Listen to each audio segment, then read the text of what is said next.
फरमान मुस्तफ़ा सल्लल्लाहु अलैहि वसल्लम है कि अल्लाह ताला ने ज़मीन और आसमान की पैदाइश से 50,000 साल पहले मखलूक की तकदीरें लिख दी।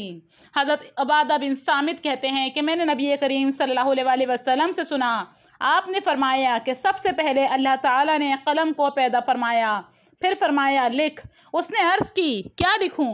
फरमाया जो जो हो चुका और जो क़ियामत तक होने वाला है सब का अंदाज़ा लिख दे। हज़रत अब्दुल्ला बिन उमर रज़ी अल्लाह तआला अन्हु से मरवी है कि ख़ातमुन नबिय्यीन सल्लल्लाहु अलैहि वसल्लम ने इरशाद फरमाया कि हर चीज़ तकदीर में है, हत्ता कि आजिज़ी और अक्लमंदी भी लिख दी गई। फरमाए रसूल सल्लल्लाहु अलैहि वसल्लम है कि मुस्तक़बिल में जो होने वाला था अल्लाह ने सब कुछ लिख दिया, हत्ता कि कलम की स्याही खुश्क हो चुकी। फिर तकदीर की 3 अक़साम हैं जो कि ये हैं।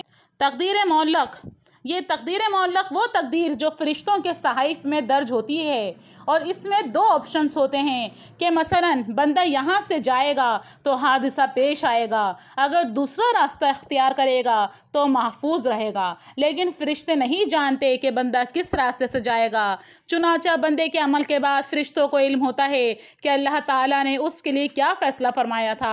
इसे तकदीर मुअल्लक़ कहते हैं। नंबर 2, तकदीर मुअल्लक़ शबीह बिही मुबरम, फ़रिश्तों के सहाइफ़ में दर्ज शुदा तकदीर जिसमें एक ही ऑप्शन होता है, मसलन फ़ला शख्स इस रास्ते से गुज़रेगा और फौत हो जाएगा, लेकिन जब गुज़रने के बावजूद वो महफूज रहा तो फ़रिश्ते जान लेते हैं कि मौत का मामला हमसे पोशीदा रखा गया और अल्लाह का फ़ैसला कुछ और था, यानी मलाइका और दूसरी सूरत से ला इल्म होते हैं।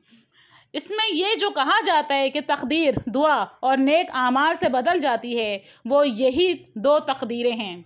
नंबर 3 है तकदीर मुबरम, यानी अल्लाह ताला का पुख्ता फ़ैसला जिसमें कोई तब्दीली नहीं होती, जैसे ज़िंदगी, मौत, शादी,